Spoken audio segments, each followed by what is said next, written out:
प्रभु चरित्र सुनवे को रसिया, राम लखन सीता मन बसिया। कहीं भी हनुमान जी के सानिध्य में कथा होती है तो हम सबसे एक बात निवेदित करते हैं। किसी हनुमान जी महाराज को सिंदूर चढ़ाया जाता है। हनुमान जी महाराज को अकौआ के पत्रों पर राम राम लिख करके लोग माला बना करके पहनाते हैं। श्री हनुमान जी महाराज को गदा अर्पित की जाती है। हनुमान जी को लड्डू के भोग लगाए जाते हैं। पर गोस्वामी तुलसीदास जी ने हनुमान चालीसा में केवल एक बात लिखी है कि हनुमान जी को क्या प्रिय है।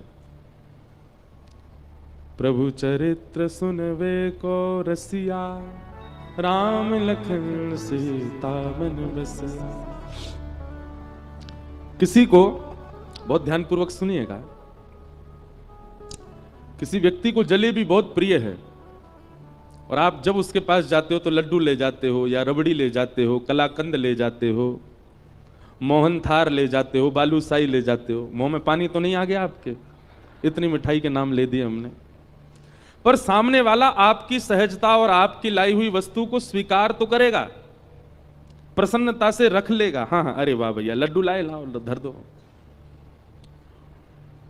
लेकिन यदि उसकी प्रिय वस्तु आप लेकर के जाएंगे तो वो रखेगा नहीं, तुरंत खोल करके उसको चख लेगा। अच्छा जलेबी लाओ भाई, अरे गरम गरम है, अभी अभी पा लेते हैं। चाहे उसका पेट भरा हो, चाहे वो कितना भी तृप्त क्यों ना हो, उसकी प्रिय वस्तु उसके सामने प्रस्तुत करोगे तो तुरंत लेगा। हमारा और भावों से कोई विरोध नहीं है। आप ऐसा मत सोचना कि हम हनुमान जी की अन्य सेवा के लिए मना कर रहे हैं। कई जगह वर्णन है कि ऐसे ऐसे हनुमान जी को रिझाओ, हनुमान जी के सामने ये करो, ऐसा करो, ये उपाय करो, आदि आदि सब ठीक है। पर वही बात है कि आप अन्य उपाय करोगे तो हनुमान जी महाराज उस उपाय को लेंगे, रख देंगे। कभी जैसे हम फ्रिज में रख देते हैं मिठाई, फिर कुछ दिन बाद चख के देखते हैं। तो आपके द्वारा प्रस्तुत जो भी भाव है हनुमान जी उसको ले तो लेते हैं पर रख लेते हैं, पुनः अपने ध्यान में बैठ जाते हैं। लेकिन जैसे ही कोई सन्मुख आकर के प्रभु श्री राम या प्रभु श्री कृष्ण की मधुर कथा, कोई लीला सुनाने लग जाता है, हनुमान जी अपना नाम जप साधन आदि सब छोड़ करके नेत्र खोल के उसको सुनते हैं। और कैसे सुनते हैं? यत्र यत्र रघुनाथ कीर्तनम तत्र तत्र कृतमस्तकांजलिं बाष्पवारि परिपूर्ण लोचनम मारुतिम नमत राक्षसांतकम। बाष्पवारि परिपूर्ण लोचनम, नेत्र सजल हो जाते हैं हनुमान जी के कथा सुनते हुए। और कथा वो तुरंत स्वीकार करते हैं। इसलिए हम तो श्रोताओं से भी कहते हैं कि आप कथा सुनकर के जाया कीजिए, कोई अच्छा चरित्र याद कर लिया कीजिए। और मंगलवार शनिवार आपके ऊपर जो भी बुरा समय चल रहा है, कोई हारी बीमारी चल रही है, ब्रजवासी की कही एक बात मान लीजिए, कोई नियम मत कीजिए, हनुमान जी के पास हर मंगलवार जाकर के एक भक्त या भगवान का चरित्र सुना करके आओ। महाराज 108 सोमवार, वो क्या बोलते हैं, 108 मंगलवार, 11 मंगलवार आदि आदि, ये सब क्रम है कि जाओ हनुमान जी के पास जाके चोला चढ़ाओ, ये करो, तुम्हारे आर्त दूर हो जाएंगे। हम कह रहे हैं 108 मंगलवार में जो फल मिलेगा ना, वो एक मंगलवार में कथा सुना दो हनुमान जी की, उसी से ही प्रसन्न हो जाएंगे। इतने इतने रसिक हैं हनुमान जी कथा के।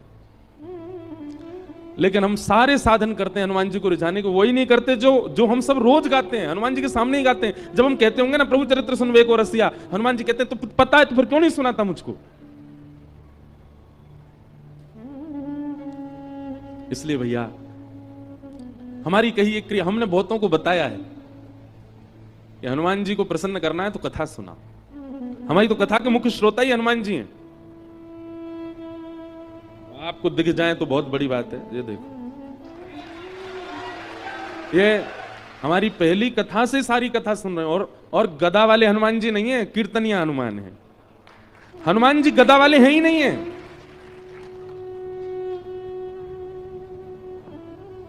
गदा पर अगर दृष्टि जा रही है तो इसका मतलब आप हनुमान जी का प्रभाव देख रहे हो। हनुमान जी का अगर स्वभाव खोजो, हनुमान जी के हृदय में झांक करके देखो, तो हनुमान जी गदा तो उठाते ही नहीं है, बहुत कम। वह उठाई थी राम रावण युद्ध में, उसके बाद हनुमान जी गदा साइड में रखी रहती है। हनुमान जी के हाथ में तो करताल रहते हैं, कीर्तन करते हैं। हनुमान जी के हाथ में तो वीणा रहती है, हनुमान जी वीणा बजाते हैं। चारू लता सखी के स्वरूप में, निकुंज में जब राम जी जाते हैं तो रात भर वीणा सुना करके राम जी को सुलाने की सेवा है हनुमान जी की। वीणा बजाते हैं। पर हमको लगता है कि ये रौद्र हैं, ये भयानक हैं, ये आर्तों को नष्ट करना जानते हैं। 24 घंटा केवल वीर आसन में बैठ करके और हमारे दुख दारिद्र्यों को दूर करना ही इनका काम है। नहीं, हनुमान जी नहीं दुख दारिद्र दूर करते, अपने गणों को भेज देते हैं, जाओ इसका कंटक काट के आओ। हनुमान जी तो 24 घंटा कथा में रहते। वो तो कथा से जब हम 21 पेशी 11 पेशी 108 पेशियां करते हैं हनुमान जी की, तो हनुमान जी क्या कहते हैं? ए भाई गणों, इसके पीछे जाओ, बहुत पीछे पड़ रहा है मेरे, जाओ इसके यहाँ के सब कंटक काट के आओ। हनुमान जी थोड़ी आते हैं। हनुमान जी किसकी रक्षा के लिए आते हैं? जो कथा सुनाता उसकी रक्षा करने हनुमान जी आते हैं। अरे भैया, ये हमारे व्यास जी हैं, ये हमको कथा सुनाते हैं, इनके भाव सुन के हमको प्रसन्नता होती है, इनकी रक्षा तो हम करेंगे। इसलिए हमारी प्रार्थना है, पंचमुखी हनुमान मंदिर के प्रांगण में कथा हो रही है, आप श्रोताओं को एक ही काम करना है। 7 दिन के इस कथा प्रसंग में कुछ भाव, कुछ लीला, कुछ प्रसंग जो आपको भा जाए, उसको याद कीजिए, उसको स्मरण कर लीजिए। वैसे तो यहां बैठ करके तो हनुमान जी पूरी कथा सुन ही रहे हैं, पर आपके क्षेत्र में भी जो हनुमान जी का मंदिर हो वहां जाइएगा और एकांत में दूर बैठ करके श्री हनुमान जी से नेत्र मिल रहे हो, भीड़ बहुत ज्यादा हो तो चिंतन कर लो हनुमान जी का, वो कथा सुना। हजारों लाखों की भीड़ मंदिर में होगी, लेकिन हनुमान जी आपके सामने ही बैठे होंगे, क्योंकि आप कथा सुना रहे हैं। तो आपसे हमारी प्रार्थना है, हनुमान जी को कथा जरूर सुनाया करो। गोस्वामी तुलसीदास जी को राम जी मिले ही हनुमान जी की वजह से, और हनुमान जी मिले कथा की वजह से। सबको कथा पता ही है। गोस्वामी तुलसीदास जी एक वृक्ष में रोज जल डालते थे अपने नित्य क्रम में, तो उस जल पर कोई ब्रह्म प्रेत रहता था। तो आपसे हमारी प्रार्थना है, हनुमान जी को कथा जरूर सुनाया करो। गोस्वामी तुलसीदास जी को राम जी मिले ही हनुमान जी की वजह से, और हनुमान जी मिले कथा की वजह से। सबको कथा पता ही है। गोस्वामी तुलसीदास जी एक वृक्ष में रोज जल डालते थे अपने नित्य क्रम में, तो उस जल पर कोई ब्रह्म प्रेत रहता था। वो प्रेत 12 वर्ष के बाद जब मुक्त हुआ, गोस्वामी जी के चरण पकड़ लिए, बोले आपने मुझे मुक्त कर दिया, मैं जाते जाते कुछ वरदान देना चाहता हूं, मांग लीजिए। गोस्वामी जी बोले हमको राम जी से मिलवा दो। प्रेत बोला राम जी से मिलवाने की सामर्थ्य मेरी होती तो मैं प्रेत क्यों होता? गोस्वामी जी बोले कुछ तो करो, क्योंकि तुम मानव नहीं हो, प्रेत हो, तुम्हें कुछ तो पता होगा ठाकुर जी के बारे में। तो वो प्रेत कहता, बोले हाँ, जिनके मारे हम प्रेतों के प्राण निकलते हैं उनका पता हमको रहता है। कौन? हनुमान जी। वो कहां घूम रहे हैं, कहां बैठे हैं, क्या कर रहे हैं, ये हम सब प्रेतों को पता होता है, और वो आपको राम जी से मिलवा सकते हैं। तो फिर गोस्वामी जी बोले वो कहां हैं आजकल? बोले अरे वो रोज आपकी कथा सुनने आते हैं। 80 घाट पर जब आप कथा करते हैं तो जितने श्रोता आते हैं उनमें हनुमान जी भी आते हैं। रुग्ण सी अवस्था होगी, वृद्ध सा भेष है, उनके पास कोई बैठता भी नहीं है, उनको देख के ऐसा लगता है ना जाने कितने दिनों से नहाया नहीं व्यक्ति, वो बड़ा दीनहीन सा पीछे बैठ के कथा सुनता है आपकी। बोले हाँ, बोले वही हनुमान जी हैं, पकड़ लो चरण। और गोस्वामी जी ने कथा के बाद चरण पकड़ लिए। वो तो छुड़ाने लगे, अरे व्यास जी आप चरण क्यों पकड़ रहे हैं, मैं सामान्य सा जीव, मैं दीनहीन सा प्राणी, आप मेरे बोले कोई दीनहीन नहीं हो, मैं जानता हूं आप हनुमान जी हो। इतने में ही आहा, श्री हनुमंत लाल प्रकट हो गए, और प्रकट होकर के गोस्वामी जी को हृदय से लगा लिया, नेत्र सजल हो गए। गोस्वामी जी बोले हनुमंत लाल, आप इतने दिन से कथा सुनने आते, मैं रोज आपको देखता, आप पीछे आकर के बैठ जाते, कोई आपका स्पर्श भी नहीं करता था, कोई आपके पास बैठता भी नहीं था। हनुमान जी कहते कथा सुनने की विधा यही होनी चाहिए। अपने आप को पुजवाने के लिए या सब मुझे देखें इस भावना से जो कथा में आता वो कथा सुन ही नहीं सकता। कथा तो वही सुन सकता है जो अपनी प्रभुता त्याग करके आवे, अपने रूप को बदल करके कथा में आवे, और जहां स्थान मिले चुपचाप बैठ करके प्रसंग सुने। ये कथा का स्वरूप होता है। अब मैं इस रूप में आऊं तो मुझे कथा कौन सुनने देगा? सब मेरे पांव पकड़ लेंगे, इसलिए मैं रूप बदल करके आता। गोस्वामी जी आपने बड़ी सुंदर सुंदर कथाएं सुनाई, मैं तो नित्य सुनता हूं आपको, आज आप दक्षिणा ले लीजिए, हमने कथा सुनी है आपसे, कोई दक्षिणा बताइए, बोले दक्षिणा में केवल राम जी दे दो हमको, ये बता दो राम जी कहां मिलेंगे। तब हनुमान जी ने पता बताया, बोले चित्रकूट जाइए, और श्री चित्रकूट में आपको रघुनाथ जी के दर्शन होंगे। तो भैया हनुमान जी केवल संकट हरण नहीं है, हनुमान जी केवल पीड़ा निवृत्ति करने वाले नहीं है, हनुमान जी केवल हमारे आर्तों को दूर करना जानते हैं, यही उनका काम नहीं है। ये सब तो उनके गण करते हैं, हनुमान जी नहीं करते। हनुमान जी तो केवल कथा के रसिया हैं, कथा श्रवण करते हैं। हनुमान जी जैसा भावुक कोई देव नहीं, हनुमान जी जैसा दयालु कोई देव नहीं। हमने समझा भले ही उनको बहुत रौद्र रूप में है, पर उन जैसा कोई कोमल नहीं है। सबको कथा पता है, लंका सिया सुध लेने जब जाना था, सारे बानर उछल रहे थे, हम जाएंगे हम जाएंगे, हनुमान जी पीछे बैठे चुपचाप। उनको पता ही नहीं है कि मुझ में बल क्या है। एक बात याद रखिएगा, जो वैष्णव होता है, जो भक्त होता है, वो अपने गुण को ज्यादा प्रकाशित नहीं करता। जैसे किसी के अंदर कोई गुण होता है ना, वो उस गुण को इतना प्रकाशित कर देता है कि उसके चेहरे पर ही वो दिखने लग जाता है, इसमें ये गुण होगा। जैसे किसी के पास धन बहुत है, धनवान है, तो स्वरूप ही ऐसा बना के घूमेगा कि देखने वालों को पता चल जाए धनवान है। कपड़े कैसे, एक सरवट नहीं आ जाए उस पर, सीधे रखेगा, बैठेगा तो अदब से बैठेगा, गले में 2-4 जंजीर पहन के रहेगा सोने की, हाथों में इतनी सारी अंगूठी, छोटी छोटी से काम नहीं चलता, बड़ी बड़ी पहनेगा। फोन जेब में रख सकता लेकिन हाथ में ही रखेगा, सबको पता चले 2 लाख का फोन है मेरा। जूता चप्पल ऐसी टिमटिमा रहे होंगे उसके कि मानो जैसे कोई तारे चमक रहे हों। वो अपने स्वरूप से ही बता देता है कि मैं धनवान हूं।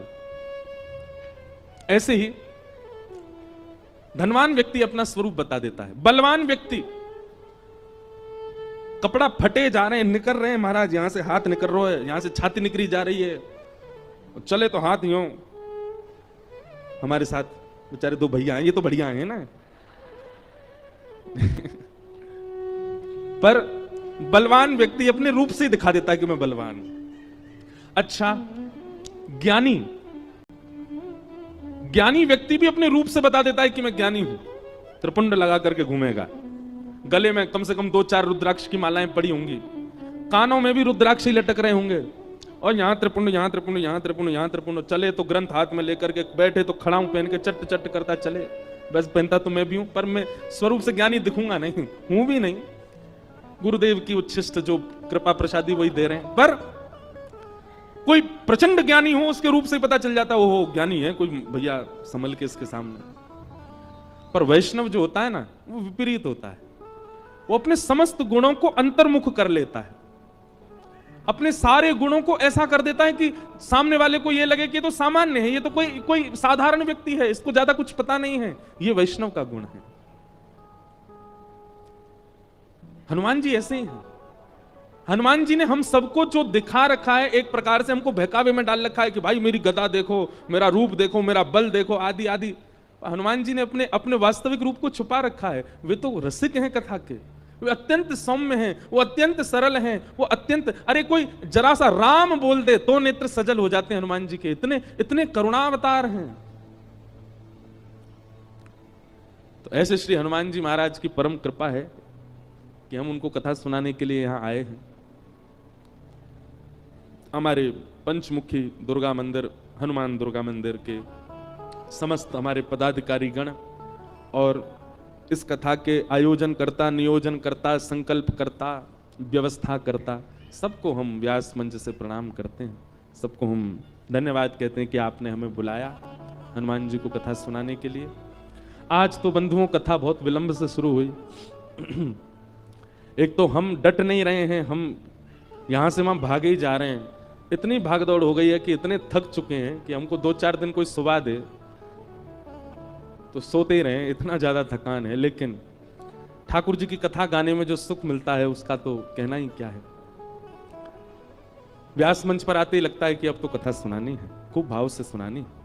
आज कथा विलंब से हुई है, पर कल हम आप सबसे निवेदन करना चाहते हैं कि आप लोग 1 बजे तक यहां आ जाइए। ताकि ठीक 2 बजे कथा प्रारंभ हो सके। और ठीक 5 बजे हम कथा, वैसे तो देखो हम समय से आने के थोड़े कच्चे हैं, 10, 15, 20 मिनट ऊपर जाता ही है, पर हमको ये नियम अपना बनाना है कि हम सोच रहे हैं भोपाल से ही बनाएं, हम समय पे आ जाएं। तो लेकिन उसके पहले क्लास तो भरी होनी चाहिए, क्लास में बच्चे आएंगे तभी तो टीचर आएगा। तो कल से आप सब लोग 1 बजे ही आ जाओ, ताकि हम 2 बजे कथा प्रारंभ कर दें। और विश्राम का समय 5 बजे का है, लेकिन हम अपनी कथा में एक बात कहते हैं कि जिस दिन कथा समय से ऊपर जाए, समझ जाना कि व्यास जी को आनंद आ रहा है, और जिस समय कथा समय से पूरी हो जाए, 5 बजे ही पूरी हो जाए, तो समझ जाना आज इनका मन नहीं लगा है कथा में, तभी 5 बजे पूरी कर गए। तो कथा के विश्राम में समय देख लिया करना, 15-20 मिनट, आधा घंटा ऊपर जाए तो समझना ये आज बहुत प्रसन्न है, इसलिए भाव से कह रहे हैं। और देखिए हमारी प्रसन्नता आपके मुखमंडल से होगी, आप भाव से सुनोगे तो हम खूब प्रसन्नता से कथा सुनाएंगे। भोपाल में एक प्रकार से है तो पहली बारी कथा, मंडीदीप में हुई है, वहां के सब हमारे वो भी बैठे हैं, विदिशा में कथा हुई, हमारे बटुक जी बैठे हैं। आपके भाव से यहाँ पर भी ये प्रसंग आपका ही भाव था, आपका ही प्रेम था जो हम यहाँ आ सके। तो भोपाल में, ये प्रॉपर शहर में ही है, हम लोग शहर में ही हैं, हाँ, तो भोपाल में तो पहली ही कथा है फिर तो भोपाल के सब लोगों को हमारा प्रणाम। ब्रज से आए हैं, खूब भाव से कथा सुनने आओ, खूब सुंदर ठाकुर जी की लीला कथा सुनाएंगे। और आप सब लोग समय से कल से आना, 1 बजे, 2 बजे कथा प्रारंभ कर देंगे और 5, सवा 5 बजे तक विश्राम, उसके बाद अपने गृह कार्य करो। और सुनो, कई लोग कहेंगे हमको छुट्टी नहीं, हमारे काम रहते हैं, जे रहते हैं। अरे भैया जीवन भर करना है काम, 7 दिन के लिए बोल दो टाइफाइड हो गया हमको, आ जाओ कथा में। देखिए कई लोग हमसे बोलते कथा के लिए झूठ बोले महाराज जी, अपराध काहे को? हाँ, अपराध कब लगता है? कहीं घूमने जाना है, कहीं कुछ उल्टा सीधा खाने पीने जाना है, मित्रों के साथ रात भर ऊधम मचाना है, उसके लिए झूठ बोलो, वो पाप जन्य है। लेकिन ठाकुर जी की कथा सुनने के लिए अगर झूठ बोलना पड़े तो उसमें कोई दोष नहीं है। भाव से, कौन सा रोज रोज कथा होती है? कभी कभी होती है, इतना बड़े। और देखो कार्तिक मास, ये महीना सामान्य नहीं है। ठाकुर जी कहते हैं मेरी प्राप्ति यदि करनी है तो या तो 3 वर्ष बाद पुरुषोत्तम मास का प्रतीक्षा करो, या हर वर्ष आने वाले कार्तिक मास को सुफल बना लो। ये कार्तिक मास का प्रारंभ ही है, अभी कल से ही तो प्रारंभ हुआ कार्तिक मास, आज दूसरा दिन है। तो मेरे लिए भी, मेरा तो हर दिन ही कार्तिक है, हर दिन ही कथा हो रही है हमारी तो, लेकिन आप सब लोगों के लिए सौभाग्य है कि कार्तिक मास में कथा हो रही है। हम नियम भी बताएंगे कल कि आप लोगों को क्या क्या कार्तिक मास में करना चाहिए।